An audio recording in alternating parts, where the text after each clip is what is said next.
Voici une leçon sur les notions de vocabulaire à connaître en 5e. Alors, d'abord, rappelons ce que tu dois savoir à la fin de la 6e.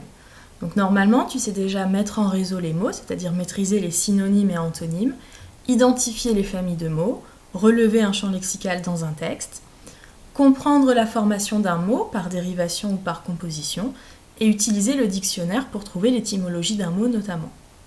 Si tu as oublié certaines de ces notions, n'hésite pas à regarder la vidéo sur les notions de vocabulaire à connaître en 6e pour te rafraîchir la mémoire. À la fin de la 5e, tu dois maîtriser ces notions-là. Connaître les principes de l'étymologie, c'est-à-dire distinguer les mots hérités et les mots empruntés. Approfondir les notions de dérivation, notamment en connaissant quelques préfixes et suffixes, et de composition en connaissant quelques racines grecques et latines. Maîtriser la polysémie d'un mot, donc en établir le champ sémantique, et distinguer sens propre et sens figuré. Et enfin, identifier les niveaux de langue. Commençons par l'étymologie d'un mot. L'étymologie est l'origine d'un mot. Selon leur étymologie, on classe les mots en deux catégories, les mots hérités et les mots empruntés.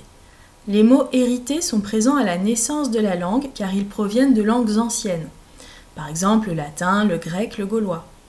Donc pour t'en souvenir, hérité, puisque ça provient de langues mortes, de langues disparues.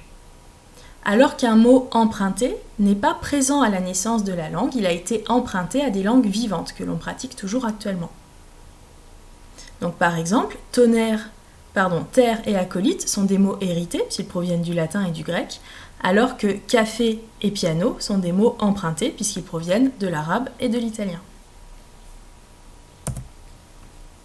Ensuite, la formation des mots par dérivation avec les principaux préfixes à connaître. Donc le premier c'est le A privatif, comme apesanteur, anormal. Ensuite A avec éventuellement une consonne derrière qui veut dire amener vers, donc par exemple amener, apporter. Anté ou pré qui veut dire avant, comme dans antécédent, préfixe justement.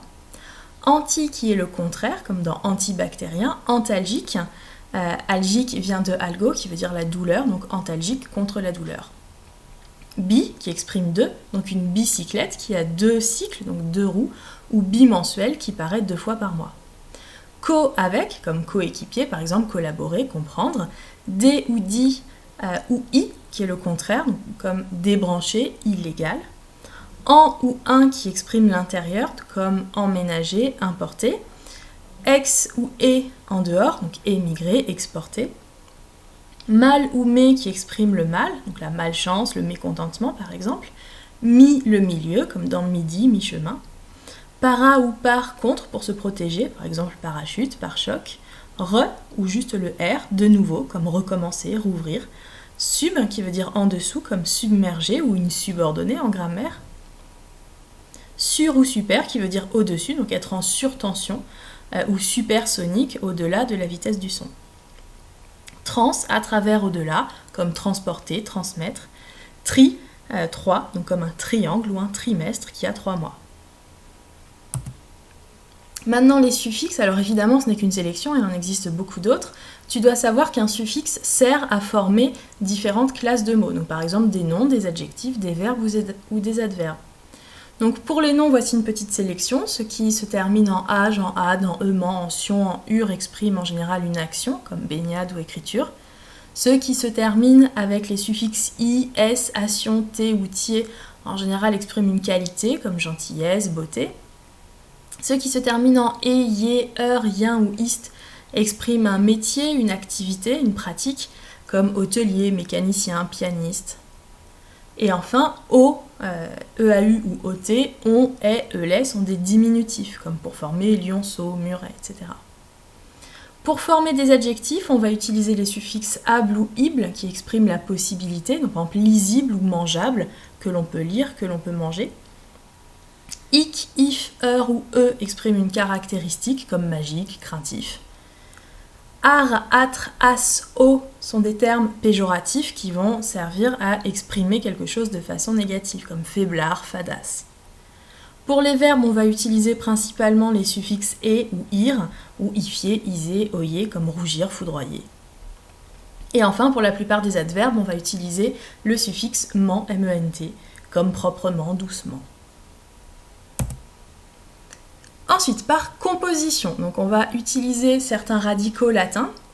Donc en voici une liste, là encore il en existe plus, mais si tu maîtrises cela en 5e, c'est déjà pas mal. Donc agri qui vient du champ, qui va former par exemple agriculture, agriculteur, agraire. Alter qui veut dire l'autre, tu connais peut-être l'expression alter ego. Donc altruiste, altérité, altéré.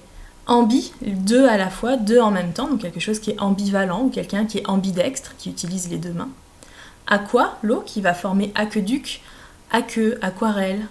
Cide, qui veut dire tuer, donc insecticide, qui tue les insectes. Régicide, qui tue un roi. Infanticide, qui tue un enfant. Col, qui signifie cultiver, donc viticole, le fait de cultiver le raisin, la vigne. Apicole, donc de s'occuper d'abeilles pour cultiver le miel. Arboricole, de faire pousser des arbres. Équi ou équi qui signifie l'égalité, donc dans équitable, un partage équitable, ou des points qui sont équidistants. Extra à l'extérieur, en dehors, donc extraterrestre, extraverti, extraordinaire. Inter ou intra, au contraire, c'est à l'intérieur, entre deux points.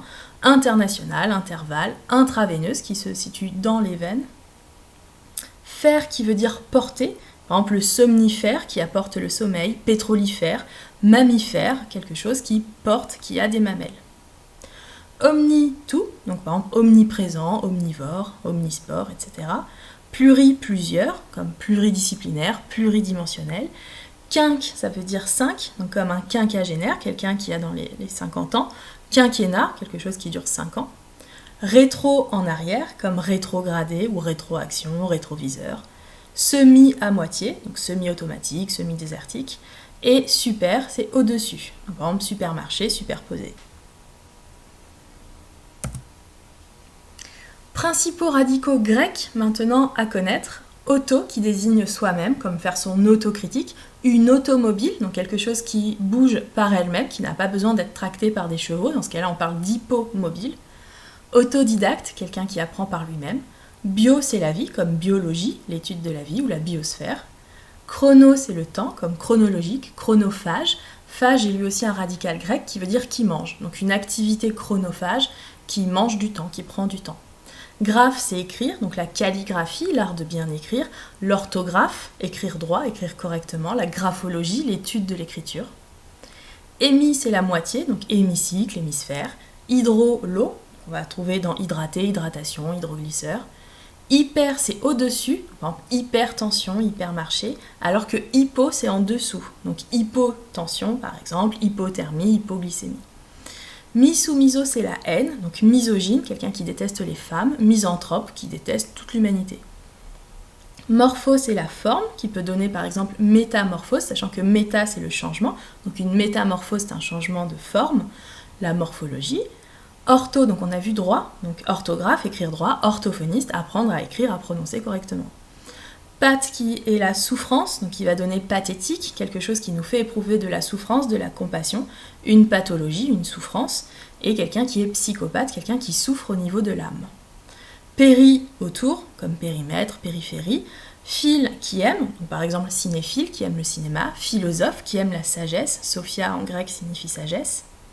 Phobe, c'est la peur, donc arachnophobie, c'est la peur des araignées, et xénophobe, xénophobie, la peur des étrangers. Poly signifie plusieurs, donc par exemple une religion polythéiste qui croit en plusieurs dieux, ou un polygone qui a plusieurs côtés. Et enfin, on a vu psycho désigne l'âme, donc comme dans psychopathe, psychologie, psychothérapie. Passons maintenant à la polysémie d'un mot. Certains mots ont un seul sens. Par exemple, parapluie, si je cherche dans le dictionnaire, j'aurai une seule définition. Mais la plupart des mots ont plusieurs sens. Et le fait d'avoir plusieurs sens s'appelle la polysémie. Et donc un mot qui a plusieurs sens est un mot polysémique. Par exemple, le mot pièce a 4 sens. Ça peut être la partie d'un ensemble. Par exemple, une pièce de voiture, une pièce détachée. Ça peut être une étendue limitée, une pièce d'eau ou la pièce d'une maison. Ça peut être une œuvre destinée à être jouée sur scène, une pièce de théâtre, ou un petit disque plat gravé dans un métal qui sert de monnaie. Donc là, ces 4 définitions sont ce qu'on appelle le champ sémantique, c'est-à-dire l'ensemble des sens pris par le mot pièce. Certains mots polysémiques peuvent avoir un ou plusieurs sens figurés. Donc d'abord le sens propre, c'est le sens premier, le plus courant et le plus concret. Et le sens figuré est un sens supplémentaire qui est imagé, qui repose sur la comparaison. Donc par exemple, le mot tonnerre, au sens propre, c'est l'élément. Donc par exemple, le tonnerre gronde, l'orage approche. Et ensuite, en sens imagé, en sens figuré, on va garder du tonnerre l'idée que ça fait du bruit. Et donc, par exemple, à la fin de la représentation, un tonnerre d'applaudissements éclata. Donc là, on comprend que ce n'est pas le tonnerre météorologique, mais le bruit qui peut être suscité. Enfin, les niveaux de langue. Un niveau de langue est un choix d'expression fait selon la situation de communication, c'est-à-dire à qui on s'adresse, le message que l'on veut transmettre et l'image qu'on veut renvoyer. Donc d'abord le niveau familier utilise un vocabulaire relâché, les règles de construction de phrases ne sont pas toujours respectées et les mots peuvent être parfois mal prononcés. Par exemple, je sais pas c'est quoi qu'on bouffe. Le niveau courant utilise un vocabulaire neutre. En général, les règles de construction des phrases sont respectées et il peut arriver que quelques syllabes ne soient pas prononcées. Par exemple, je ne sais pas ce qu'on mange. Et enfin, le niveau soutenu utilise un vocabulaire recherché, le plus riche et précis possible, et va utiliser des constructions de phrases plus complexes, et normalement tous les mots sont bien prononcés. Par exemple, j'ignore de quel mets nous pourrons nous restaurer. Cette leçon est terminée. Tu peux t'entraîner avec un exercice sur les notions de vocabulaire à connaître en 5e. Merci de ton attention et bon courage!